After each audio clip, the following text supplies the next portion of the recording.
यहाँ पर चुनावी सरगर्मियां तेज होती जा रही है। राजस्थान में विधानसभा चुनाव 2023 की रणभेरी बज चुकी है और सभी प्रमुख राजनीतिक दल अपने अपने उम्मीदवार मैदान में उतार चुके हैं और कुछ अतिशीघ्र उतार कर नामांकन करने जा रहे हैं। बालोतरा में भारतीय ट्राइबल पार्टी द्वारा उम्मीदवार उत्तमाराम भील हमारे साथ जुड़ चुके हैं, जिन्होंने आज अपना नामांकन प्रस्तुत किया। आखिर हम बात करेंगे आपका उद्देश्य क्या है, मुद्दे क्या है। उत्तमाराम जी नमस्कार। नमस्कार सर। आपकी पार्टी बीटीपी है जो चुनाव लड़ रही है, आपका प्रमुख उद्देश्य क्या है? सबसे पहला सर आपका चैनल को मेरा जोहार। मैं बीटीसी पार्टी से इसलिए प्रत्याशी के रूप में उतरा हूँ क्योंकि यहाँ का जो नेता, चाहे पार्टी कोई भी हो, चाहे कांग्रेस हो, चाहे बीजेपी हो जी, और हमारी SC ST की कोई आवाज़ नहीं उठाता है जी। इसके लिए मुझे दुख है कि हमारी कोई आवाज़ नहीं उठा रही है, चाहे नेता हो चाहे सरकारें हो जी, तो हमारा ST समाज और SC समाज का नहीं तो छात्रावास है जी, और नहीं कोई हमारी स्कूलों है।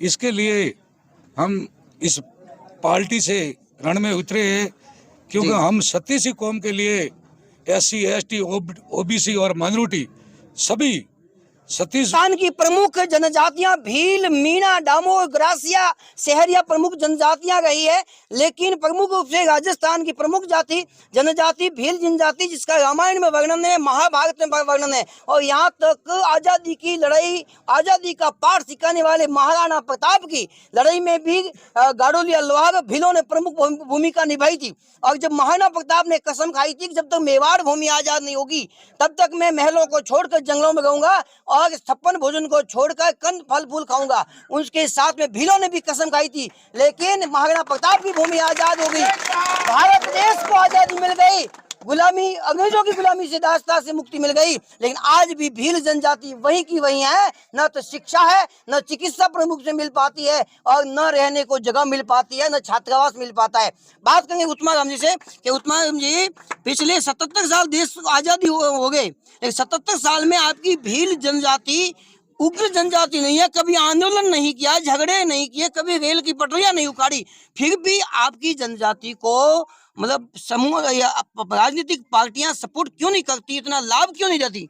सर जी इसलिए नहीं करता है हमारा सपोर्ट कि हमारे आदिवासी जनजाति में थोड़ा कम पढ़ा लिखा है, इसके लिए कभी भी वो मैदानी जंग में नहीं उतरा है, इसके लिए पिछड़ी समाज है तो हमारा कौन आवाज़ उठाएगा। इसके लिए हम पचपदरा विधानसभा से प्रत्याशी के रूप में हम उतरे हैं और हम छत्तीसगढ़ के लिए संघर्ष करेंगे, एक एक मिनट को कीमती समझेंगे और छत्तीसगढ़ का मेरे ऊपर आशीर्वाद बना दे। जो MLA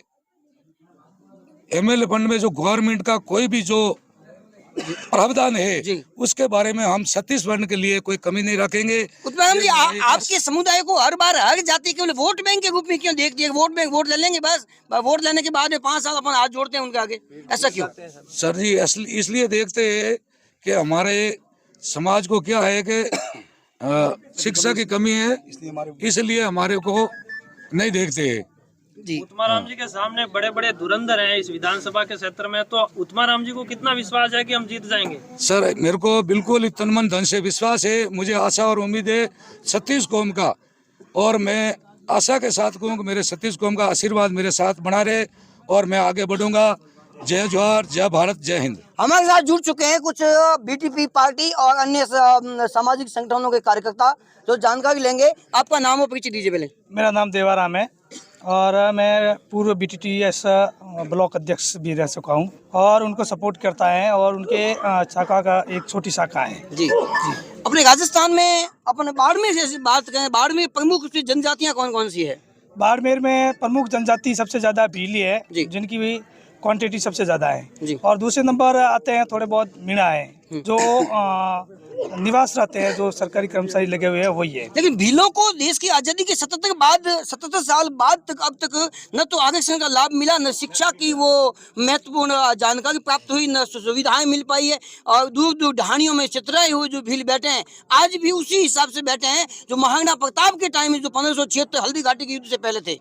दुख तो इसी बात का है कि महाराणा प्रताप ने जिस उमंग से जिस वजह से एक राणा पुंजा भील को अपना भाई कहा था जी। लेकिन आज की जो राजनीतिक पार्टियां हैं अपना उल्लू सीधा करने के लिए हमारे आदिवासी जनजाति को हमेशा पीछे धकेलते रहते हैं और उनके वोटों का उपयोग करते रहते हैं। महाराणा प्रताप ने भीलों का तो बहुत सपोर्ट किया था, भीलों ने बहुत साथ दिया उन्होंने महाराणा प्रताप का। उसके लिए हमारे महापुरुषों को भी साथ साथ नमन है और महाराणा प्रताप को भी साथ साथ नमन है।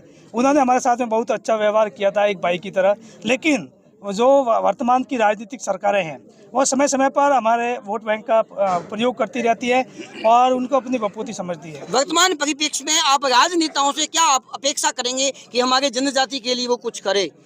वर्तमान राजनेताओं से हम ये भी चाहते हैं कि जिस तरह आप बड़े भाई होने के कारण में हमारी जो मुख्य मांगे हैं जोधपुर संभाग की जी। तो अपने छोटा भाई समझते हुए आप योजनाओं से जुड़े हुए हैं, विकसित समाज बन चुके हैं। तो हम अपने छोटे भाई को सहयोग करने के लिए हमारी जो मुख्य मांग है DTS है और उस DTS को लागू किया जाए, ये हमारी मुख्य मांग रहेगी पचपदरा विधानसभा में। बहुत बहुत धन्यवाद। हमारे साथ जुड़ चुके थे यहाँ पर भारतीय टेबल पार्टी के कुछ कार्यकर्ता पदाधिकारी और पचपदरा विधानसभा क्षेत्र से उम्मीदवार उत्तमाराम जी भील, और हम आपको इसी प्रकार चुनावी चर्चा से जोड़े रहेंगे। अत्याचार, भ्रष्टाचार और अन्याय के विरुद्ध लड़ने के लिए आप हमारे दीजिए साथ। देखते हुए तिरंगा TV राजस्थान। जय हिंद, जय भारत।